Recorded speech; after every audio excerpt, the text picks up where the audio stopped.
2002 में इस्कॉन से जुड़ गए, श्री राधा गोपीनाथ मंदिर चौपाटी में, और तुरंत उन्होंने कृष्ण भक्ति को स्वीकार करते हुए लगभग अभी 21 साल से, कितने साल से? 21 साल से वो कृष्ण भक्ति में है और कृष्ण भक्ति में अविरत कृष्ण भक्ति का प्रचार कार्य में जुड़े हुए हैं। 2007 में उनकी दीक्षा हो गई और पूज्य राधानाथ स्वामी महाराज के द्वारा। भौतिक इनका कार्यकाल देखा जाए तो 12वीं में वो महाराष्ट्र में दूसरे थे, उनको बोर्ड में वो महाराष्ट्र में दूसरे थे, उनको 96% आया था। 10th में मेरिट में थे, 12th में मेरिट में थे, महाराष्ट्र में दूसरे थे नासिक बोर्ड से, और विजिटिया कॉलेज से उन्होंने मैकेनिकल इंजीनियरिंग में अपना अभियांत्रिकी ज्ञान प्राप्त करके 2012 में उन्होंने अपना जीवन कृष्ण भक्ति के लिए समर्पित करने का निर्णय ले लिया और 2012 से वो श्री राधा गोपीनाथ मंदिर और उसके पश्चात में इस्कॉन के जितने भी सारे इस्कॉन पाचुरा और नाना जगह पे वो क्या कर रहे हैं, कृष्ण भक्ति का प्रचार कर रहे हैं। हमारा सौभाग्य है कि उनसे हमको श्रवण करने का मौका प्राप्त हो रहा है। दर्शन पवित्र करो यही तुम्हार गुण। वैष्णव क्या है? वैष्णव का एक गुण है। क्या गुण है वैष्णव का? केवल दर्शन मात्र से वो क्या करते हैं, हमको पवित्र करते हैं। वैसे जो जगन्नाथ यात्रा प्रभु यहाँ पे आए हैं उनको मार्गदर्शन देने के लिए, उनका हम पहले 3 बार हरि बोल बोल के स्वागत करेंगे हमारे पारंपरिक पद्धति से, जोर से।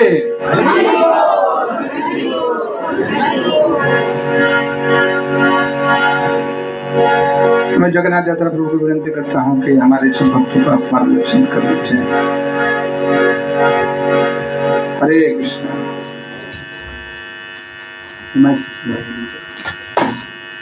और मैं उसका नहीं कर देता।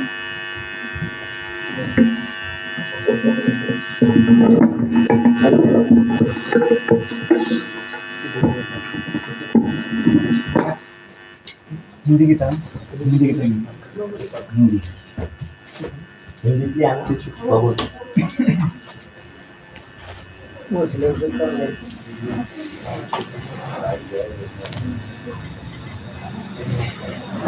ये मोटी भगवदगीता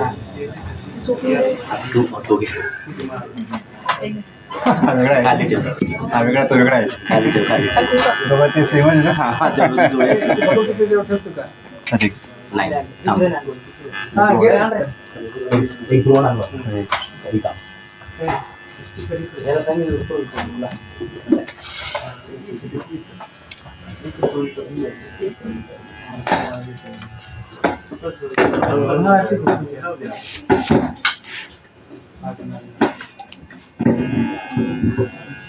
हरे कृष्णा कृष्णा कृष्णा हरे हरे, हरे राम राम राम हरे हरे। थोड़ा भजन गाएंगे फिर कथा होगी। करताल है, करताल कौन बजाए? बजा लो।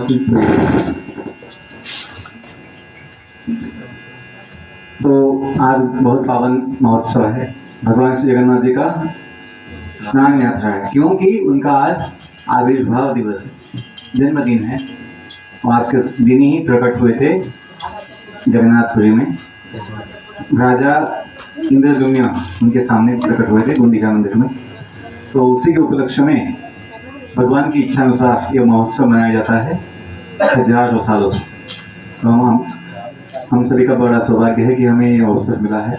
आप सभी का स्वागत है आज की महोत्सव में। बहुत धन्यवाद आप समय निकाल कर आज की उत्सव में आए। तो जो भी समय है आधा पौना घंटा जो भी अपना कथा के लिए समय है, तो अपना मन जो है यहीं पे लगाइए, अपना मोबाइल जो है उसको शांत कीजिए, आवाज़ ना आए उसका, आप भी डिस्टर्ब ना हो, और जो भी भजन कथा होगी तो उसमें मन लगाएंगे। तो धन्यवाद। जय राधा माधव कुंज बिहारी,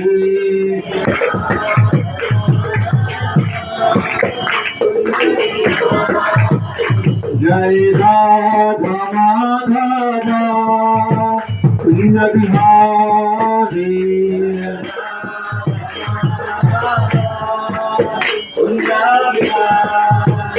जय गोपी जन वल्लभ गिरिवरधारी,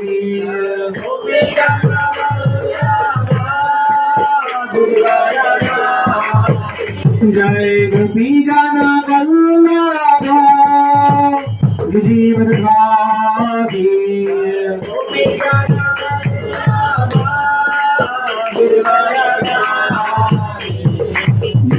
यशोदानंदन भज जन रंजन, यशोदानंदन भज जन रंजन,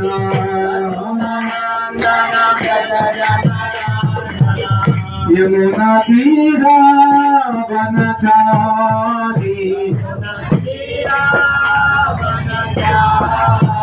यमुना तीरा वनचारी, यमुना तीरा वनचारी, जय राधा माधव कुंज बिहारी,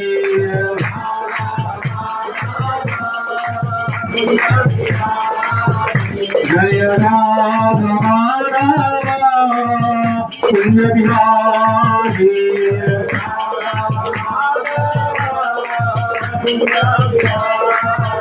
जय गोपी जन वल्लभ गिरिवरधारी,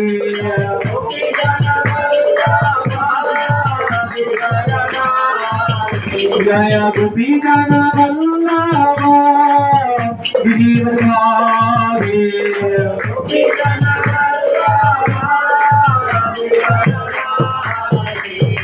यशोदानंदन भज जन रंजन, यशोदानंदन भज जन रंजन, यमुना तीरा वनचारी, यमुना तीरा वनचारी, यमुना तीरा वनचारी, जय राधा माधव कुंज बिहारी,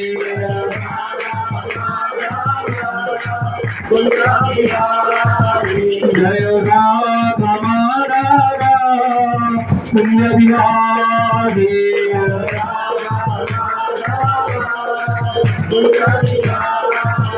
हरे कृष्णा कृष्णा कृष्णा हरे हरे, हरे राम राम राम हरे हरे,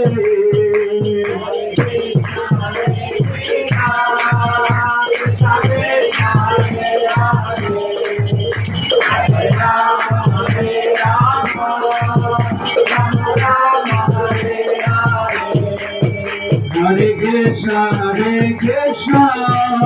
कृष्णा कृष्णा हरे हरे, हरे Ram Ram Ram Hare Hare,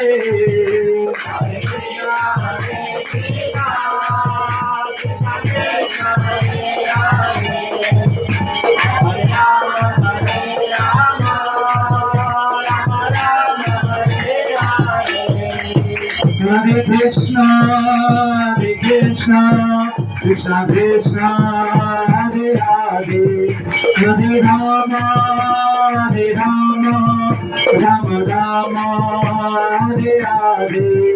Hare Krishna, Hare Krishna, Krishna Krishna, Hare Hare, Hare Rama, Hare Rama, Rama Rama, Hare Hare.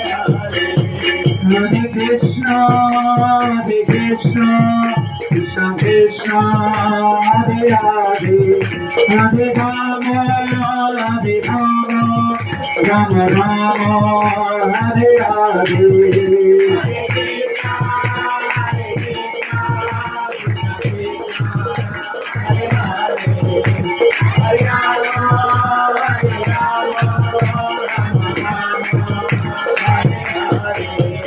जय जगन्नाथ जगन्नाथ बलदेवा जय माता सुभद्रा जगन्नाथ जगन्नाथ बलदेवा जय माता सुभद्रा जय कृष्ण बलराम कृष्ण बलराम कृष्ण बलराम जय वृंदावन धाम कृष्ण बलराम कृष्ण बलराम कृष्ण बलराम जय वृंदावन जय राधा गोपीनाथ राधा गोपीनाथ राधे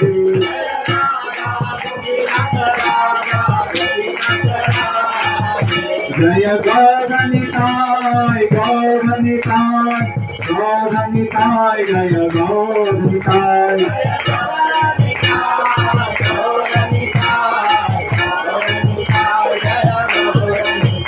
जय जय प्रभुपाद प्रभुपाद प्रभुपाद जय जय प्रभुपाद जय प्रभुपाद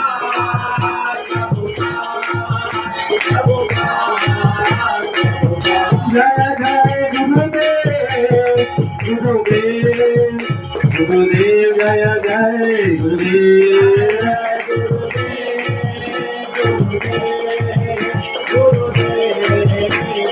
निताय गौर हरि बोल हरि बोल हरि बोल निताय गौर हरि बोल हरि बोल हरि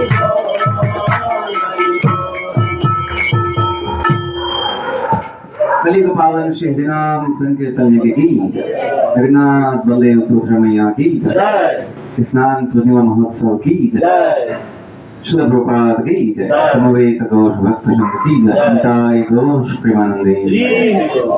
ओम नमो भगवते वासुदेवाय ओम नमो भगवते वासुदेवाय ओम नमो भगवते वासुदेवाय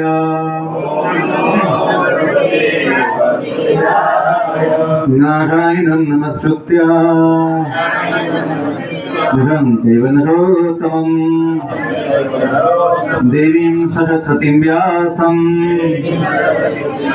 ततो जयमुदीरये नष्टप्रायेषु भद्रेषु नित्यं भागवत सेवया भगवती उत्तम श्लोके भक्तिर्भवति नैष्टिकी कृष्णाय वासुदेवाय देवकी नंदनाय च नंद गोप कुमाराय गोविंदाय नमो नमः। ओम अज्ञानतिमिरन्धस्य ज्ञानाञ्जनशलाकया चक्षुर्मिलितमेन तस्मै श्रीगुरवे नमः। श्रीचैतन्यमनोभीष्टम् स्थापितमेन भूतले स्वयं रूपः कदा मह्यं ददाति स्वपदान्तिकम्। नमो विष्णुपदाय कृष्णपृष्ठाय भूतले श्रीमते भक्तिवेदान्त स्वामिनिति नामिने। नमस्ते सरस्वती देवे गौरवाणी प्रचारिणे निर्विशेष शून्यवादी पाश्चात्य देशतारिणे। नमो महावदन्याय कृष्ण प्रेम प्रदायते कृष्णाय कृष्ण चैतन्य नाम्ने गौरतिषे नमः। नमो ब्रह्मनिदेवाय गो ब्राह्मणहिताय च जगद्हिताय कृष्णाय गोविन्दाय नमो नमः। हे कृष्ण करुणा सिंधो दीनबंधो जगत्पते गोपेश गोपिका कांता राधा कांत नमोस्तुते। तप्त कांचन गौरांगी राधे वृंदावनेश्वरी वृषभानुसुते देवी प्रणमामि हरिप्रिये। वृंदाय तुलसी देव्यै प्रियाय केशवस्य च विष्णु भक्ति प्रदे देवी सत्यवत्यै नमो नमः। जय श्री कृष्ण चैतन्य प्रभु नित्यानंद श्री अद्वैत गदाधर श्रीवासादि गौर भक्तवृंद नीलाचल निवासाय नीलाचल निवासाय नित्याय परमात्मने बलभद्रा सुभद्राभ्याम बलभद्रा सुभद्राभ्याम जगन्नाथाय ते नमः जगन्नाथाय ते नमः। हरे कृष्णा कृष्णा कृष्णा हरे हरे हरे राम राम राम हरे हरे। हरे कृष्णा कृष्णा कृष्णा हरे हरे हरे राम राम राम हरे हरे। हरे कृष्णा कृष्णा कृष्णा हरे हरे हरे राम राम राम हरे हरे।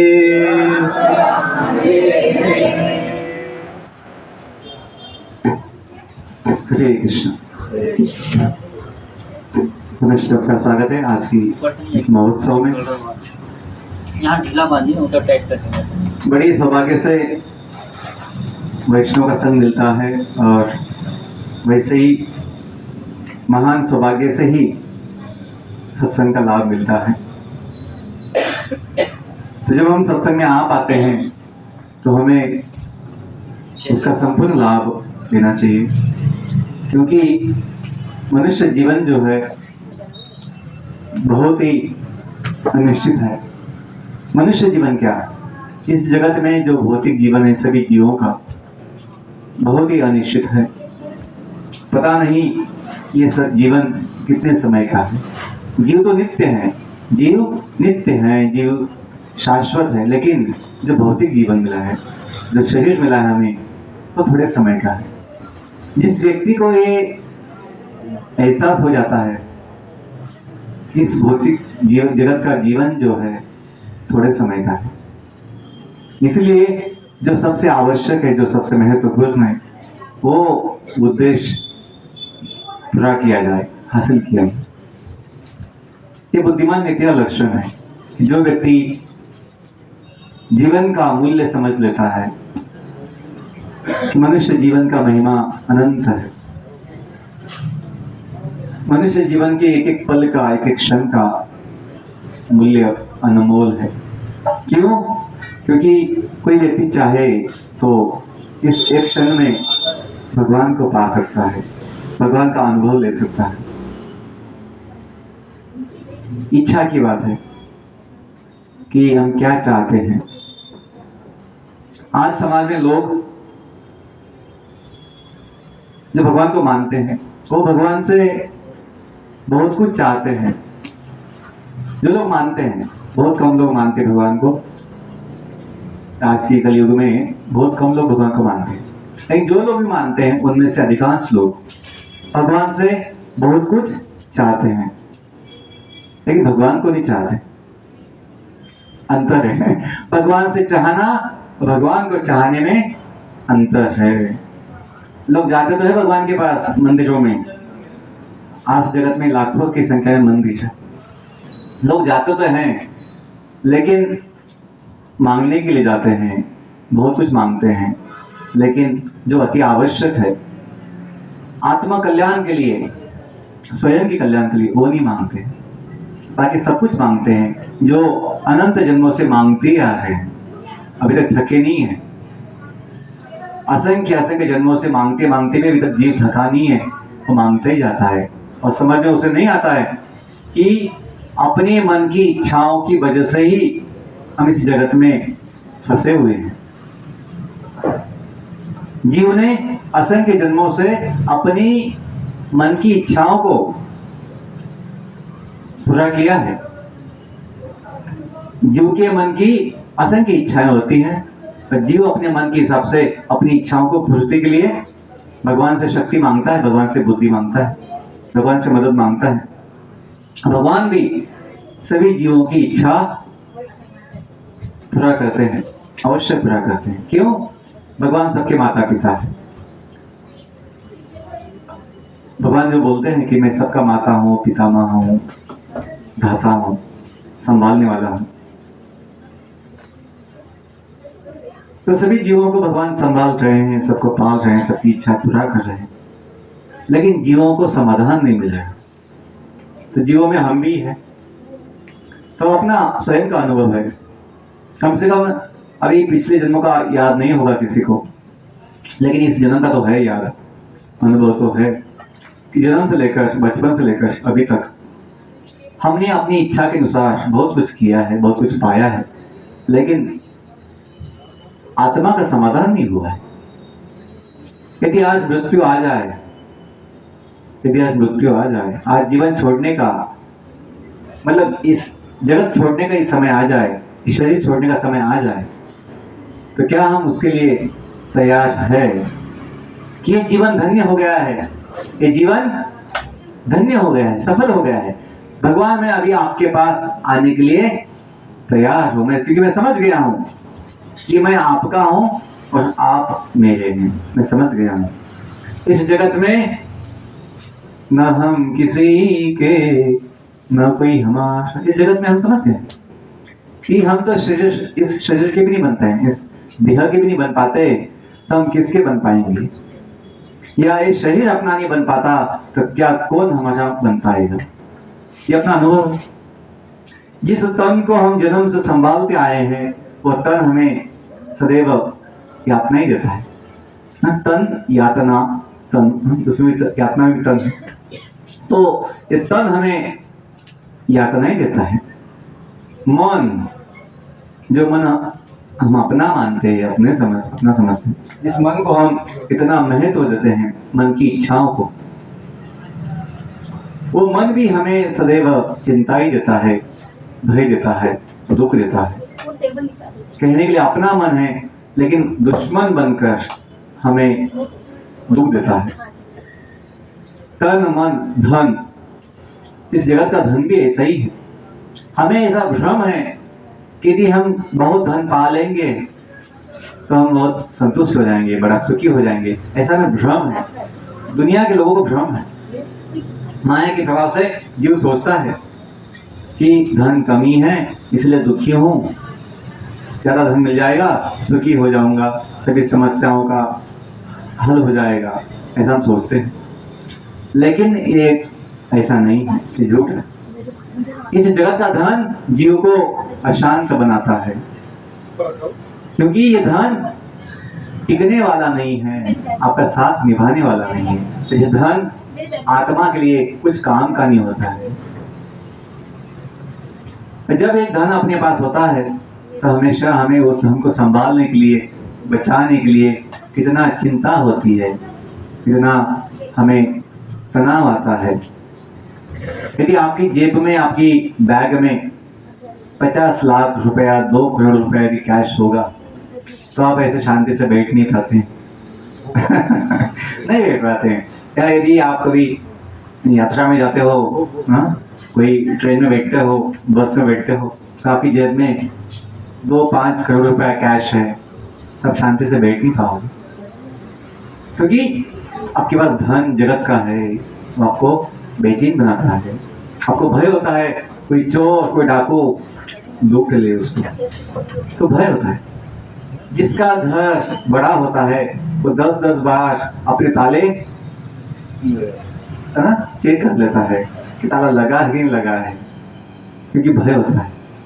तो जिसकी झोपड़ी है या जिसका कुछ नहीं है वो तो रास्ते में भी सो जाता है, वो फुटपाथ पे भी सो जाता है, क्योंकि उसे भय नहीं है। तो ये बोलने का मतलब ये है कि दुनिया का जो धन है, जो संपत्ति है, वो भय का कारण बनती है, अशांत बनाती है। तन मन धन, और मैं एक चीज और बोलता हूँ, स्वजन। स्वजन जिनको हम अपना मानते हैं, अपना परिवार मानते हैं, अपना समाज मानते हैं, स्वजन अपने देश का, समाज का मानते हैं, अपनी जाति का मानते हैं, वही लोग हमें ज्यादा दुख देते हैं, अशांत बनाते हैं। ये दुनिया का अनुभव है, मैं कुछ नया नहीं बोल रहा हूँ, दुनिया का अनुभव है। लोगों को धोखा होता है, धोखा बाहर से नहीं होता है, धोखा अंदर से होता है। धोखा अपने लोग देते हैं, बाहर के लोगों को हम धोखा नहीं बोलते हैं। कि बाहर के लोग फंसाते तो हम उनको धोखा नहीं बोलते, लेकिन धोखा मतलब अंदर के लोगों का होता है। तो तन मन धन और स्वजन ये सभी अपने पास है, ये सभी अपने पास है, लेकिन अपने नहीं है, ये समझना है। तन अपने पास है, मन अपने पास है, धन अपने पास है, स्वजन अपने पास है, जो भी अपने पास है। ये सत्य बात है कि अपने पास है कुछ समय के लिए, वो भी समझना है, कुछ समय के लिए, हमेशा के लिए नहीं है, कुछ समय के लिए। लेकिन ये अपना नहीं है, अपना हम मालिक नहीं उसके, ये भी समझना चाहिए। क्योंकि ये हम एक सभी चीजें, तन मन धन स्वजन, हम स्वयं नहीं बनाए हैं, हम स्वयं उत्पन्न नहीं किए हैं, हमें दिया गया है। तन हमें दिया गया, मन हमें दिया गया, धन हमें दिया गया, और जो भी स्वजन हम कहते हैं वो भी हमको मिले हैं। तो कौन दिया है ये समझना चाहिए। ये तत्व ज्ञान की बात है, मैं क्यों बोल रहा हूँ, कथा भी बोलूंगा, लेकिन ये समझना आवश्यक है कि हम किस स्थिति में हैं, तभी हमें भगवान की आवश्यकता लगेगी नहीं। आज लोगों को भगवान की आवश्यकता नहीं लगती, क्योंकि सोचते हैं कि मेरे पास सब कुछ है, गाड़ी, बंगला, परिवार, प्रसिद्धि, दुनिया का सब कुछ मेरे पास है। लोग सोचते हैं तो मुझे क्या आवश्यकता भगवान की। जिनके पास कुछ नहीं होगा वो लोग जाए मांगने के लिए भगवान से, मुझे क्या मांगने की आवश्यकता है, ऐसे लोग सोचते हैं। मुझे क्या आवश्यकता है, ये माया का प्रभाव है। वो भ्रम में है कि ये अपना है या हमें सुख देगा, तन मन धन, तो भ्रम में। लेकिन जो बुद्धिमान व्यक्ति होता है वो समझ लेता है कि कहने के लिए अपने पास है लेकिन ये अपना नहीं है, भगवान का है। तो बुद्धिमान व्यक्ति ये सोचता है कि कौन दिया है, क्योंकि इसका मालिक कौन है। यदि हम समझेंगे कि ये कौन दिया है, इसका मालिक कौन है, तो हम जिसका है उसकी सेवा में लगाने का प्रयास करेंगे। क्योंकि वही सिद्धांत है, वही तत्व होता है कि जो जिसका है तो उसका ही सेवा में उपयोग लेना चाहिए। जैसे माता पिता होते हैं, बच्चों को अपना मानते हैं तो चाहते हैं कि बच्चे अपने साथ रहें, बच्चे अपना सुने। तो वैसे ही भगवान गीता में कहते हैं कि इस जगत के सभी जीव उनके नित्य सनातन अंश है। ममय अंशो जीवलोके जीवभूत सनातनः मनः षष्ठानि इंद्रियाणि प्रकृति स्थाने कर्षति। कि जीव अपने 6 इंद्रियों के साथ इस जगत में संघर्ष कर रहे हैं। कहने के लिए वो इंद्रिय उसके हैं 6 षष्ठानि इंद्रियाणि, लेकिन संघर्ष कर रहा है क्योंकि वो उसके नहीं है, वो उनके साथ कुछ समय के लिए है। जब हम समझ जाएंगे कि हम इस जगत में हैं लेकिन जगत के नहीं हैं, दो बात ना, जगत में होना और जगत का होना, दो बातें हैं। इससे क्या होगा, अपनी जितनी भी चिंताएं होती है जीवन में समाप्त हो जाएगी, नष्ट हो जाएगी। जब हमें ये एहसास होगा कि हम जगत में कुछ समय के मेहमान हैं। जब मेहमान होते हैं तो हमेशा हमें अपने गांव की, अपने घर की याद होती है, ध्यान होता है। जब हम समझ बैठते हैं हम इसी ही के हैं, हमेशा के लिए है, तो फिर चिंता होने लगती है कि फिर कैसे संभाला जाए, कैसे बनाया जाए, कैसा बड़ा हो जाए। लेकिन जब ये एहसास होता है कि यहाँ कुछ टिकने वाला नहीं है तो चिंता होने लगती है, क्योंकि अब इतना मन लगा है बनाने के लिए, बढ़ाने के लिए, कमाने के लिए। तो बुद्धिमान व्यक्ति जो होता है इस जगत में जीता है, लेकिन इस जगत का बनकर नहीं, भगवान का बनकर। हमें भगवान का बनकर जीना है। भगवान जो बोलते हैं, यत् करोषि यदश्नासि यत् जुहोषि ददासि यत् तपस्यसि कौन्तेय तत्कुरुष्व मदर्पणम्। ये जीवन का ज्ञान भगवान ने दिया कि आप जो भी करो मुझे अर्पण कीजिए। भोजन जो भी खाते हो मुझे अर्पण कीजिए। उससे क्या होगा, आपका जो भोजन है शुद्ध होगा, प्रसाद के रूप में आपको मिलेगा। नहीं तो भोग लेने जाओगे तो रोग होंगे। माया का रोग तो होता ही है, भव रोग तो होता ही, बाकी भी रोग होते हैं क्योंकि भोजन अशुद्ध होता है। लेकिन जब कोई व्यक्ति भगवान का भोग लगाकर प्रसाद के रूप में भोजन पाता है तो उसे कृपा मिलती है, भगवान का आशीर्वाद मिलता है, शक्ति मिलती है, और व्यक्ति का मन शांत हो जाता है। हमने पाया है कि जब से हम 22 साल से जुड़े इस्कॉन में, तो प्रसाद ही ले रहे हैं हमेशा नित्य रूप से, तो बाहर की कोई चीज़ खाने की इच्छा नहीं होती, कि समाधान हो चुका है। तो वही बात इस्कॉन में आने से पहले, ऐसे कॉलेज के दिनों में या स्कूल के दिनों में ऐसे मन में आता था कि पैसा हो ना तो इस शहर के जितने भी बड़े बड़े होटल हैं वहाँ जाकर कम से कम एक एक आइटम एक एक दिन चखेंगे, उसका स्वाद लेंगे कि कैसा इस होटल का आइटम कैसा होता है, स्वाद लेंगे, भोग लेंगे। ऐसा मन में आता था कि कम से कम एक बार सभी होटल का एक अनुभव स्वाद लेना चाहिए। ऐसा जीव जन्मों जन्मों से स्वाद लेने के चक्कर में ही फंसा हुआ है। उसका मन शांत, समाधान, संतुष्ट नहीं होता। लेकिन जैसे ही हम भक्तों के बीच में जुड़े, भक्ति में जुड़े, तो प्रसाद पाना चालू हो गया, लेना चालू हो गया, तो ये सभी इच्छाएं शांत हो गई। एक जो सज्जन थे, एक महात्मा के पास जाते हैं, तो महात्मा जी से बोलते हैं कि महात्मा जी, महाराज जी, मुझे शांति चाहिए, मुझे शांति का उपाय बताइए। तो महाराज जी बोलते हैं कि बेटा, यदि शांति चाहिए तो अपनी इच्छाओं को शांत कर, अपने आप शांति मिल जाए। बड़ी बात कहा। उसने शांति की इच्छा की है। क्या इच्छा किया है? शांति किया है इच्छा के लिए। अब इच्छा किया है शांति के लिए। शांति चाहिए, शांति चाहिए, शांति चाहिए। तो महाराज जी क्या बताए? शांति मिलेगी केवल इच्छा करने से नहीं मिलेगी, अपनी इच्छाओं को शांत करने से शांति मिलेगी। कौन सी इच्छाएं? भौतिक इच्छा, इस जगत की इच्छा जो माया के प्रभाव में हम बनाते हैं। ये हो जाए, वो हो जाए, ये होने के बाद मुझे सुख मिलेगा, वो होने के बाद सुख मिलेगा, जैसा सोचते हैं। ऐसी इच्छाओं को हमें शांत करना चाहिए, तभी आत्मा शुद्ध होता है। श्रील रूप गोस्वामी जो भक्ति की व्याख्या की है, क्या किए? अन्य अभिलाषिता शून्यम ज्ञान कर्मादि अनावृतम अनुकूलेन कृष्णानुशीलनम भक्ति उत्तमा।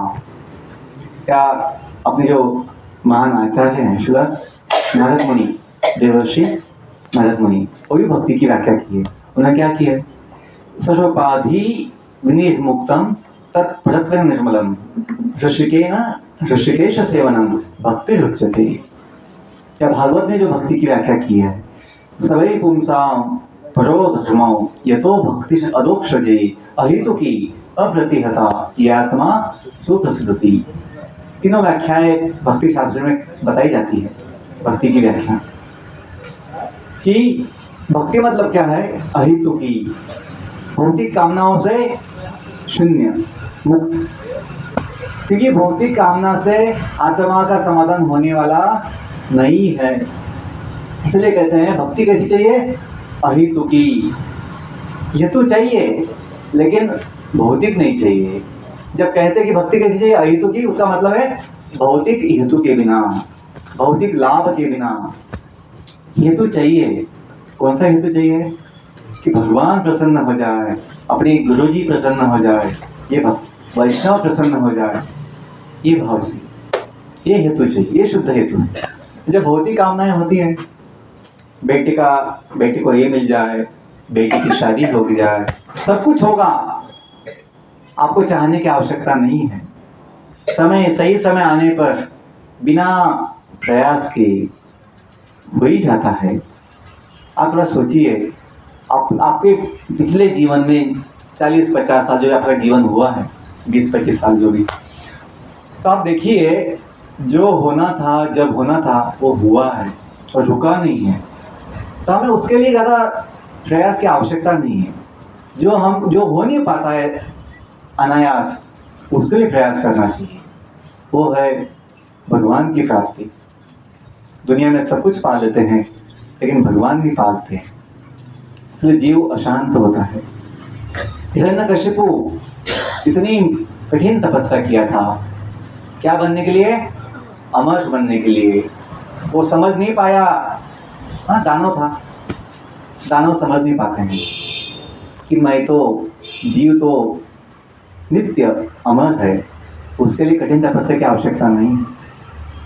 लेकिन वो इस जगत में, भौतिक शरीर में अमर बनना चाहता था, जो असंभव है।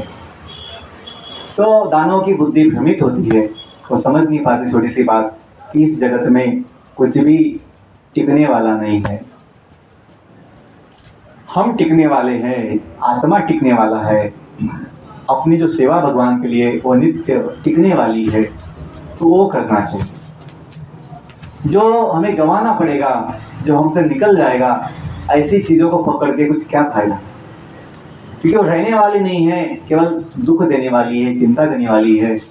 तो हमें ऐसी चीजों से लगाव नहीं चाहिए। लगाव चाहिए जो टिकने वाली है, जो समाधान देने वाली है, और समाधान देने वाला केवल भगवान है। ये शास्त्रों का मत है, वैष्णव का मत है, संतों का मत है कि भगवान की सेवा ही जीव का वास्तविक स्वरूप है, वास्तविक स्थिति है। जैसे मछली पानी में हो तो उसकी सब व्यवस्था होती है, वैसे ही यदि जीव भगवान की सेवा में लगा हो तो वो स्वाभाविक स्थिति में होता है, उसकी सब व्यवस्था हो जाती है। आप बोलोगे क्या हमें आपके जैसा बनना पड़ेगा, सब कुछ त्यागना पड़ेगा? बिल्कुल नहीं। हमने भी कुछ त्यागा नहीं है, हमने भी कुछ त्यागा नहीं है। केवल शादी नहीं की है, केवल वो बड़ी बात नहीं है, केवल शादी नहीं की, बाकी सब कुछ आपके जैसे ही हम लोग जीवन जी रहे हैं। आपके जैसे ही खाते हैं, अच्छा खाते हैं, मतलब भगवान खिलाते हैं भगवान जो खाते हैं वो हमको भी खिलाते हैं। तो भगवान देते हैं, अच्छी व्यवस्था बनाते हैं भगवान। कहने के लिए हमें अपना कोई मकान नहीं होगा नाम पे, लेकिन हमें यह अनुभव है कि भगवान ने ऐसी व्यवस्था बनाई है पूरे जगत में कहीं भी जाए हम बंगलों में रहते हैं क्योंकि भगवान बंगलों में रहते हैं, भगवान की अर्ची तो भगवान की सेवा में जुड़ गए हैं। आप ये अनुभव कीजिए कि यदि आपने भगवान की सेवा का काम ना किया तो आपका संबंध किससे बन जाता है? भगवान से बन। लोग बोलते ना मैं बहुत बड़ा आदमी हूँ। क्यों बड़ा हो? क्योंकि मेरे संबंध बड़े बड़ों से है, आमदार से है, खासदार से है, मिनिस्टर से है, ऐसा सोचते लोग।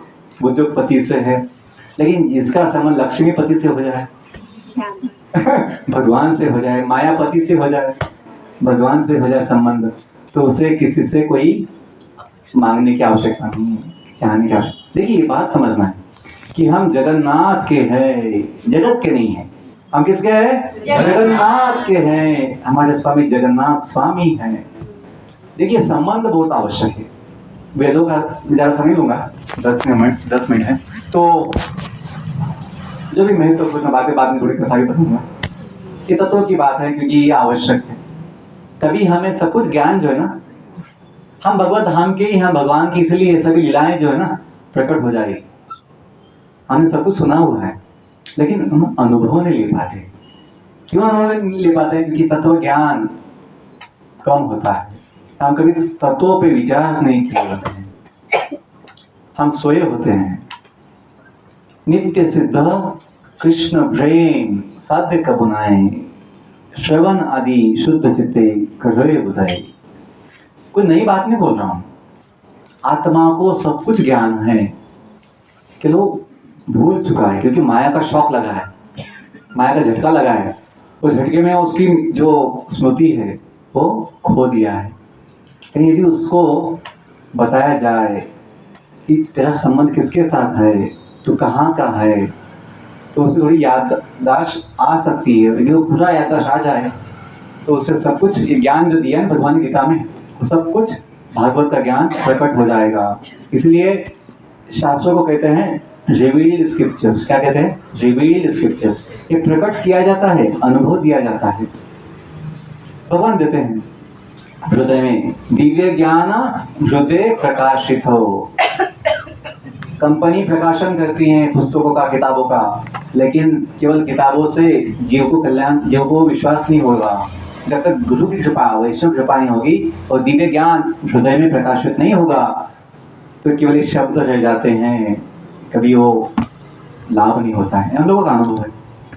महात्मा गांधी जी इतना गीता पढ़ते थे, इतना गीता का साथ में लेके घूमते थे, लेकिन उनको विश्वास नहीं था कि भगवान श्री कृष्ण है, या भगवान श्री कृष्ण आए थे, या महाभारत का युद्ध हुआ था, ये गीता कही गई थी, इतना भी उनको विश्वास नहीं था। वो सोचते थे कल्पना है, ये बस बताया गया है कि समाज में कुछ व्यवस्था हो। ऐसा महात्मा गांधी का खुद का वचन है। उनकी जो किताब है ना, माय गीता, माय एक्सपेरिमेंट्स, तो उसमें उन्होंने लिखा। तो इतना प्रसिद्ध व्यक्ति को भी विश्वास नहीं हो पाया क्योंकि उन्होंने वैष्णव कृपा को प्राप्त नहीं किया था। गुरु नहीं किए थे। महात्मा गांधी ने गुरु नहीं किया था, वो अपने स्वयं ही गुरु बन गए थे या महात्मा बन गए थे। तो ऐसे नहीं होता है। तो जो व्यक्ति नम्रता से साधु संग में सुन लेता है, विश्वास कर लेता है, तो उसे संपूर्ण लाभ हो जाता है। प्रभुपाद जी गीता के दूसरे अध्याय के अंतिम श्लोक में बहुत अच्छा तात्पर्य में कहते हैं कि जो 72वां श्लोक है उसके पहले बहुत सुंदर श्लोक है 71वां श्लोक। विहाय कामान् सर्वान्, बोलिए विहाय कामान् सर्वान्, विहाय कामान्य सर्वान्, विहाय कामान्य सर्वान्, पुमाचरति निःस्पृहा, पुमाचरति निःस्पृहा, निर्ममो निरहङ्कारः, निर्ममो निरहङ्कारः, तो शांतिम अधिगच्छति।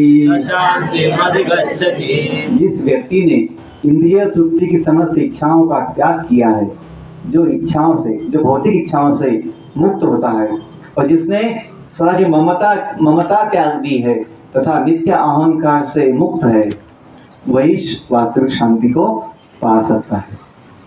मैं जो बताया था प्रवचन में, तो ये भगवान का वचन गीता में वही आता है कि जिसने समझ लिया मेरे पास है लेकिन मेरा नहीं है, इदम न मम, यज्ञ के समय बोलते हैं इदम न मम, हाँ, जिसका है उसकी सेवा में स्वाहा, तो ऐसा बोलते हैं इदम न मम, तो ये अपना कुछ नहीं है। तो आगे बोलते एषा ब्राह्मी स्थिति, एषा ब्राह्मी स्थितिः, एषा ब्राह्मी स्थिति पार्थ, एषा ब्राह्मी स्थितिः पार्थ, नैनां प्राप्य विमुह्यति, नैनं प्राप्य विमुह्यति, स्थित्वा अस्याम् अन्तकालेऽपि, निःश्वास्या अन्तकालेऽपि, ब्रह्म निर्वाणं पृच्छति। ब्रह्मनिर्वाणं पृच्छति। यह आध्यात्मिक तथा भक्तिमय जीवन का पथ है, जिसे प्राप्त करके मनुष्य मोहित नहीं होता। यदि कोई जीवन के अंतिम समय में भी इसी तरह भक्ति में स्थित हो, तो वह भगवत धाम में प्रवेश कर सकता है। मतलब क्या है कि यदि अभी कोई व्यक्ति इस स्थिति में है, तो वो भगवत धाम में ही है। जो व्यक्ति भक्ति में लगता है ना, जो व्यक्ति भगवान के साथ जुड़ जाता है, वो जगत में रहते हुए भी जगत का नहीं होता, भगवत धाम का ही अनुभव देता है। क्योंकि भगवत धाम जो है चेतना का विषय है। प्रभु जी कहते हैं वृंदावन जो है केवल भौतिक स्थान नहीं है उत्तर प्रदेश का। वृंदावन जो कोई भी धाम जो होते हैं दिव्य चेतना का विषय है, दिव्य चेतना है। तो जो व्यक्ति भगवान के साथ जुड़ जाता है वो भगवत धाम में जाता है, उसे माया का प्रभाव नहीं होता है। तो तात्पर्य का जो 2 वाक्य हैं मैं पढ़ूंगा। मनुष्य कृष्ण भावनामृत या दिव्य जीवन को एक क्षण में प्राप्त कर सकता है, या हो सकता है कि उसे लाखों जन्मों के बाद भी उसे ना मिले। क्या ना मिले? कृष्ण भक्ति, कृष्ण भावना अमृत ना मिले। तो ये किस पर निर्भर है? यह तो सत्य को समझना और स्वीकार करने की बात है। लोग जानते हैं गीता की बातें, भागवत की बातें, लेकिन मानते नहीं है, स्वीकार नहीं करते। जब उस व्यक्ति स्वीकार नहीं करता है तो उसे लाभ नहीं हो पाता। यदि हम स्वीकार कर ले कि साक्षात भगवान जगन्नाथ हम सभी के हृदय में परमात्मा के रूप में हमें संग दे रहे हैं, साथ दे रहे हैं, तो हमें किस बात की चिंता होगी? जैसे भक्त प्रहलाद को ये विश्वास था कि भगवान साथ में है, हृदय में है, विश्वास था। विश्वास से ही शक्ति मिलती है। जिसमें विश्वास नहीं होता भगवान में, भगवान के नाम में, भगवान के प्रसाद में, उस व्यक्ति को शक्ति नहीं होती है। माया को, है ना, माया को झेलने की शक्ति नहीं होती। माया से हार जाता है, परास्त हो जाता है। लेकिन जो व्यक्ति समझता है कि मैं भगवान के साथ हूँ या भगवान मेरे साथ है, उसको शक्ति मिलती है। छोटा सा बालक भागवत, 3 साल का बच्चा, आप सभी ने देखा होगा, उसकी शक्ति कितनी है, आत्मविश्वास, उसकी भक्ति, उसका प्रेम, क्यों? उसे विश्वास है कि भगवान हृदय में है। ये विश्वास की बात है। बच्चा 3 साल का छोटा सा बालक, लेकिन उसकी शक्ति कितनी दिखती है, आज वो पूरे विश्व में प्रसिद्ध हो गया है। तो ये हम देख सकते हैं। प्रहलाद को तो हमने देखा नहीं, लेकिन इस भागवत को देख कर हम समझ सकते हैं कि प्रहलाद कैसे होंगे। अभी उसका छोटा भाई भी 1 साल का हरिवंश, वो अभी कल देखा मैं उसको, तो वो भी वैसा ही है, उसमें भी वही भगवान के प्रति आस्था। ये तो भगवान को समझने के लिए, भगवान को पाने के लिए बहुत बड़ा बनने की आवश्यकता नहीं है। केवल नम्रता से जो सत्य बात है उसको स्वीकार करना चाहिए कि हम भगवान के हैं, भगवान हमारे हैं, और बाकी जो भी कुछ है भगवान का वो भी अपना हो जाता है। तो मैं जो बोलता बोलते मैं भूल गया कि क्या हमें सब कुछ छोड़ना है? बिल्कुल नहीं, कुछ नहीं छोड़ना। हमें केवल जो अपना झूठा अहंकार है, क्या छोड़ना है? छोड़ना है तो झूठा अहंकार, क्या कि मैं भगवान से अलग हूं, मैं भगवान से अलग हूं, क्या मुझे भगवान की आवश्यकता नहीं, मैं भगवान पे निर्भर नहीं हूं, ये जो झूठा अहंकार है वो छोड़ना चाहिए। बाकी आपका शरीर, तन, मन, धन, स्वजन जो भी आपके पास है उसको भगवान की सेवा में लगा सकते हैं, लगाना भी चाहिए। तभी इस तन का क्या बोलेंगे, तन का सफलता है या तन का तन सार्थक है, तन मन धन सब कुछ सार्थक है जब हम जो जिसका है उसकी सेवा में लगाएंगे, आपको समाधान मिल जाएगा। तो ये हमने अनुभव किया है कि जैसे ही हम भगवान की सेवा में जो भी अपनी शक्ति, बुद्धि, ज्ञान, जो भी प्रभाव अपने पास है वो लगाते हैं तो हमें संपूर्ण समाधान मिल जाता है। क्योंकि भगवान अनुभव देते हैं कि आप मेरे हो। जिसको अनुभव हो जाए कि हम भगवान के हैं तो उसे फिर माया छोड़ देती है, मुक्ति देती है, माया छोड़ देती है।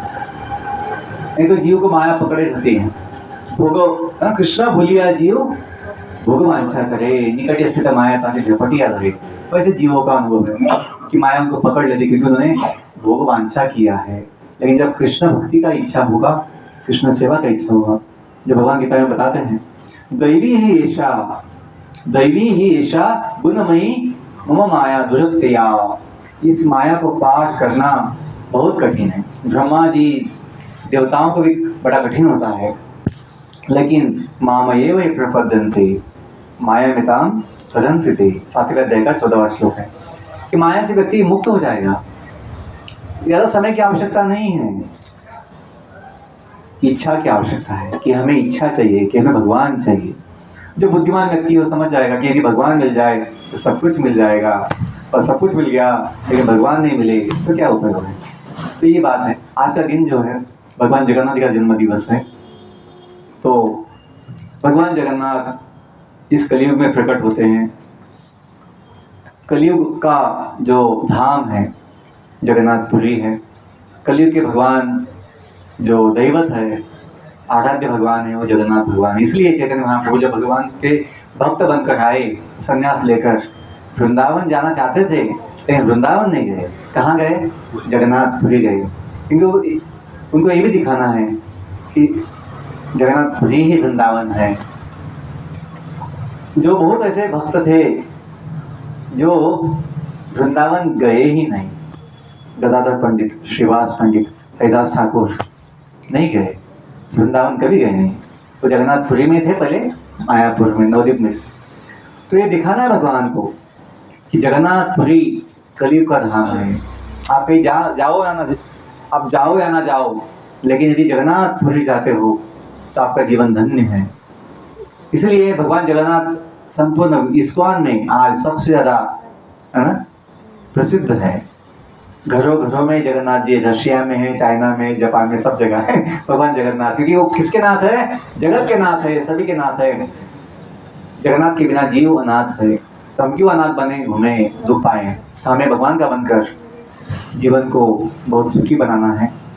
तो भगवान कलयुग के जीवों के लिए नारद मुनि की इच्छा के अनुसार इस रूप में प्रकट होते हैं, जगन्नाथ के रूप में।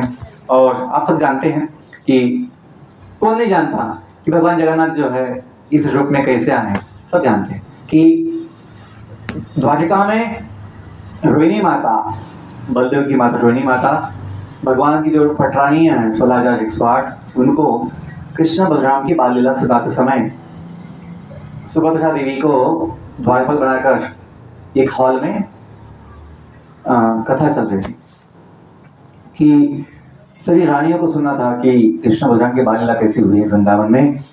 और किसने देखा था? रोहिणी माता ने देखा था।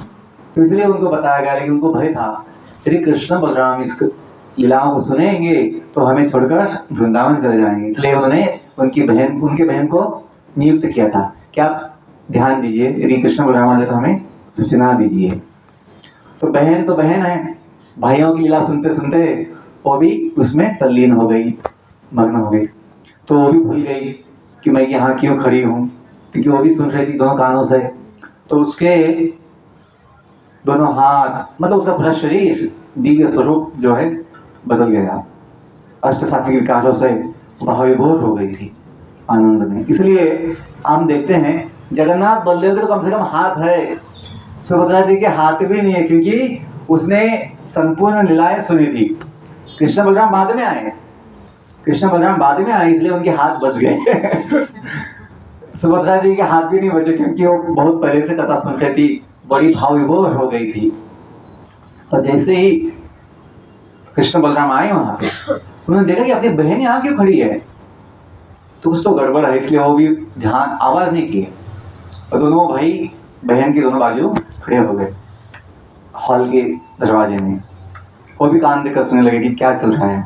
अपनी ही धाम की, अपने ही भक्तों की लीला सुनकर वो भी भाव विभोर हुए कि बहुत समय से वो वृंदावन से अलग बाहर थे। तो नंद बाबा, यशोदा, गोपियों का, बाल बालों का सब याद आकर बड़े विचलित हो गए, बड़े आनंद से विभोर हो गए। और उनमें भी अष्ट सात्विक विकार प्रकट हो गए, आंखें बड़ी हो गई आश्चर्य से, उनके हाथ अंदर चले गए, पांव अंदर चले गए। और वही जैसे ही ये हुआ, वहां नारद मुनि नारायण नारायण बोलकर वहां पे प्रकट हो गए। उन्होंने देख लिया भगवान का रूप और भगवान की बड़ी सुंदर स्तुति की। भगवान प्रसन्न होकर उनको कहते हैं कि हे मुनि नारद जी, आपकी सेवा से हम बड़े प्रसन्न हैं, आपको जो चाहिए वरदान मांग लीजिए। तो भगवान के महान भक्त हैं, तो सभी जीवों का कल्याण चाहते हैं, तो उन्होंने सभी जीवों के कल्याण के लिए, कलयुग के जीवों के लिए क्या मांगा कि भगवान जिस रूप का दर्शन लेकर, महाभाव का दर्शन लेकर मैं जो आज धन्य हो गया, वही रूप का दर्शन सभी जीवों को मिले, इसलिए आप कुछ ऐसा लीला कीजिए कि आप इस जगत में प्रकट हो जाए। तो भगवान ने तथास्तु कहकर उसको स्वीकार कर लिया। और फिर राजा इंद्रद्युम्न की जो इच्छा थी नीलमाधव को पाने की, तो भगवान उनकी इच्छा को भी जानकर और नारद मुनि का इच्छा का जानकर उन्होंने इस रूप में स्वयं को जगन्नाथपुरी में प्रकट किया है। और आज ही का दिन था, ज्येष्ठ महीने मास का पूर्णिमा, जिस दिन भगवान इंद्रद्युम्न के सामने संपूर्ण रूप में प्रकट, मतलब तैयार हो गए थे। जो विश्वकर्मा आए थे बनाने के लिए मूर्तियों को, वो कौन सा स्थान था? गुंडीचा मंदिर। आज जहाँ गुंडीचा मंदिर है वो स्थान था, वहां पे बनाए गए थे भगवान का स्वरूप। और आज ही दिन पट खोल दिए गए थे राजा के द्वारा कि आवाज नहीं आ रही है। और फिर उनको लगा कि ये अपूर्ण रूप है, मैं जल्दबाजी कर दिया, गड़बड़ किया। लेकिन भगवान बोलते कि नहीं, ये मेरा संपूर्ण महाभाव रूप है, आप चिंता मत कीजिए, और इसी रूप का आप सेवा कीजिए, इसका स्थापना कीजिए। और आज ही के दिन उनकी पहली बार स्नान अभिषेक किया गया। तो हमने भी यहाँ पर भगवान का स्नान अभिषेक किया है। तो देखिए, ये सामान्य बात नहीं है कि ये जो कुछ होता है, हमें देखना चाहिए कि ये भगवान की योजना के अनुसार, कृपा की इच्छा के अनुसार हो रहा है। जब हम समझें थोड़ा ये चीज, जो हम ध्यान से समझ आएंगे ना, तो हमें बड़ा धन्य लगेगा। यदि हम सोचेंगे ओ मैं मैसेज किया था, या कोई मुझे बताया था, कोई मुझे फिर फोन पे नहीं देखा इसलिए मैं आया, तो आपको जो दिव्यता है ना, इस उत्सव की वो ध्यान में नहीं आए। जब देखोगे कि मैं भी जो यहाँ आ पाया, मैं बहुत साल के बाद आया, अभी जो आ पाया, मेरा नाम है जगन्नाथ यात्रा दास तो मैं 3-3.5 साल के बाद यहाँ आया हूँ यात्रा कर कोविड के बाद मैं प्रचार यात्रा में निकल गया हूँ 2 महीनों से। पाचौरा में जगन्नाथ का मंदिर तो बन गया, लेकिन मुझे एक इच्छा थी कि प्रचार किया जाए भगवान के संदेश का। मैं 2 महीनों से प्रचार यात्रा में लगा हूँ। तो देखिए जालना में मैं जो आया, इसी समय आया जब उत्सव स्नान पूर्णिमा का था। तो ये भगवान की व्यवस्था होती है कि भगवान की इच्छा की, भगवान की योजना होती है, इसलिए हम कहीं जा पाते हैं, हमसे कुछ हो पाता है। तो हमें स्वयं को भगवान की इच्छा का एक भाग समझना चाहिए कि मैं स्वतंत्र नहीं हूँ, मैं अलग नहीं हूँ, मैं भगवान की इच्छा का एक भाग हूँ। मैं कुछ भोग बनाई हूँ आज, मैं कुछ सेवा किया हूँ, ये भगवान की योजना का भाग है।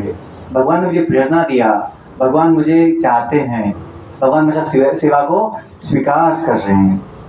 जब आपको थोड़ा ध्यान आएगा ना, आपका जीवन धन्य लगेगा ना। यदि हम ध्यान नहीं देंगे इस बात को तो जन्म निकल जाएंगे, लेकिन हमें सुख का अनुभव नहीं होगा। हम थक जाएंगे, बस मैं इतना मेहनत किया ऐसा सोचेंगे।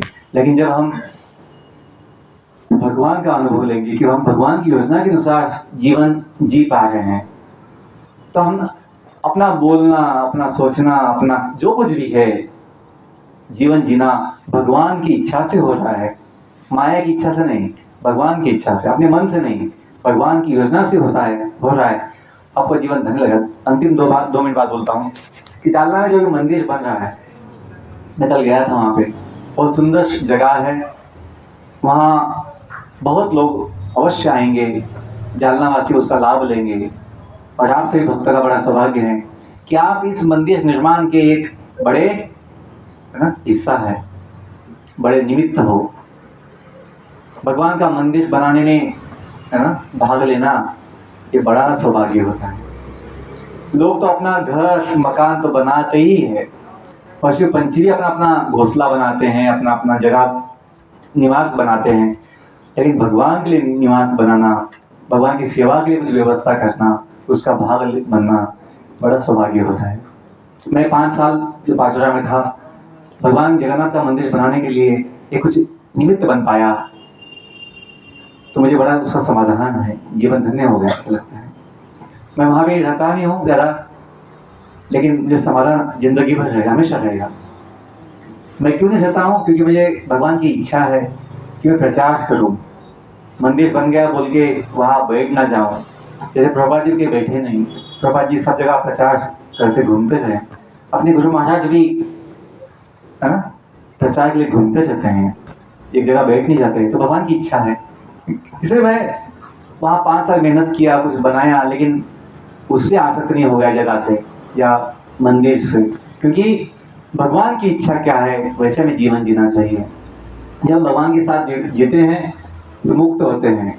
यदि हम जगह से आसक्त हो जाएंगे, कोई चीज से आसक्त हो जाएंगे, तो माया में आ जाएंगे। तो हमेशा भगवान की क्या इच्छा है, भगवान मुझसे क्या चाहते हैं, इस भावना में होंगे तो आप माया से हमेशा मुक्त होंगे। बहुत धन्यवाद। हरे कृष्णा कृष्णा कृष्णा हरे हरे, हरे राम राम राम हरे। आप सभी का बड़ा धन्यवाद, आप सभी को बड़ी शुभकामनाएं कि आपका जीवन जो है भगवान जगन्नाथ की सेवा में महान बने। हरे कृष्ण।